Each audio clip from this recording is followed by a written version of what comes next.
ಮಾಜಿ ಮುಖ್ಯಮಂತ್ರಿ ಎಸ್.ಎಂ. ಕೃಷ್ಣ ನಮ್ಮನ್ನಗಲಿದ್ದಾರೆ. ಅವರ ಅಂತ್ಯಕ್ರಿಯೆ ಇವತ್ತು ಅವರ ಹುಟ್ಟೂರು ಸೋಮನಹಳ್ಳಿಯಲ್ಲಿ ನಡೆಯಲಿದೆ. ಹೀಗಾಗಿ ಸೋಮನಹಳ್ಳಿ ಜನರು ಸಹ ನಮ್ಮ ಜೊತೆಗಿದ್ದಾರೆ. ಅವ್ರನ್ನೂ ಸಹ ಮಾತಾಡ್ತೀನಿ. ಎಸ್.ಎಂ. ಕೃಷ್ಣ ಅವ್ರನ್ನ ಅವರು ಯಾವ ರೀತಿಯಾಗಿ ಸ್ಮರಿಸ್ತಾರೆ ಅಂತ ಹೇಳಿ.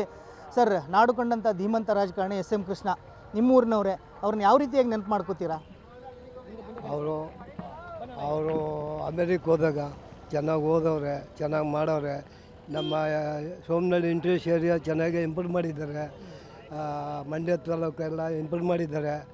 ನೀರಾವರಿ ಇದು ಕಾಂಗ್ರೆಸ್ ಸಚಿವರಾಗಿದ್ದಾರೆ. ಎಲ್ಲಾಗಿ ಅವರು ಒಳ್ಳೇದು ಮಾಡಿದ್ದಾರೆ ಸರ್ ನಮ್ಮ ಸೋಮನಹಳ್ಳಿಗೆ. ಎಸ್ ಎಂ ಕೃಷ್ಣವ್ರು ಒಳ್ಳೆಯರು ಸರ್, ನಮ್ಮೂರಿನವ್ರೆ ಅವರು.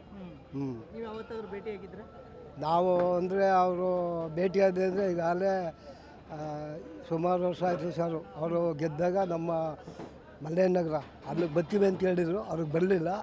ಆವಾಗಲೇ ಅವರು ಎದುರ್ಕೊಂಡೋದ್ರು, ರಾಜ್ಯಪಾಲರಾಗಿ ಮುಂದೂಕೊಂಡವ್ರು ಸರ್. ಅಷ್ಟೇ. ಎಸ್ ಎಂ ಕೃಷ್ಣ ಅವರು ಮಂಡ್ಯ ಜಿಲ್ಲೆಯ ಮುತ್ಸದಿ ರಾಜಕಾರಣಿಯವರು. ಇನ್ನು ಮಂಡ್ಯ ಜಿಲ್ಲೆಯಲ್ಲಿ ಅಂಥ ರಾಜಕಾರಣಿ ಇರುವುದಿಲ್ಲ. ಅವ್ರು ಒಳ್ಳೊಳ್ಳೆ ಕೆಲಸಗಳು ಮಾಡೋರು. ಇಲ್ಲಿ ಇಂಡಸ್ಟ್ರಿಯಲ್ ಮಾಡವ್ರೆ, ಸಾವಿರಾರು ಜನ ಉದ್ಯೋಗ ಸಿಕ್ಕುವಾಗ ಮಾಡವ್ರೆ. ಒಳ್ಳೆ ರಾಜಕಾರಣಿ ಸರ್. ನಮ್ಮ ಮದ್ದೂರಿನವರೇ, ಒಬ್ಬ ನಿಷ್ಠಾವಂತ ರಾಜಕಾರಣಿಯನ್ನು ಕಳೆದುಕೊಂಡು ನಮಗೆ ತುಂಬ ದುಃಖ ಆಗ್ತೈತೆ.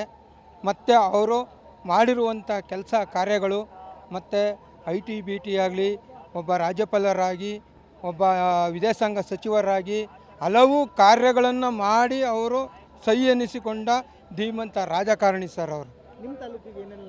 ನಮ್ಮ ತಾಲೂಕಿಗೆಲ್ಲ ಸುಮಾರು ಕೊಡುಗೆಗಳನ್ನು ನೀಡಿದ್ದಾರೆ ಸರ್ ಅವರು.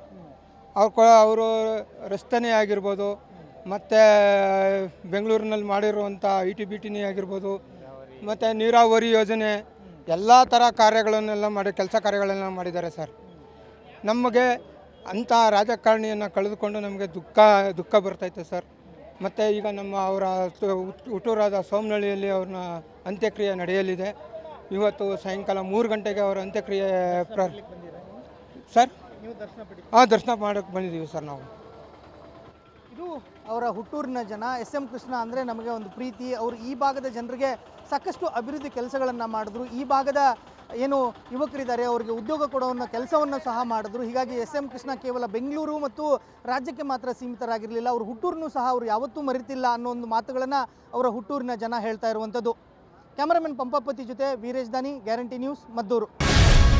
ಗ್ಯಾರಂಟಿ ನ್ಯೂಸ್, ಸುದ್ದಿ ಖಚಿತ, ನ್ಯಾಯ ನಿಶ್ಚಿತ.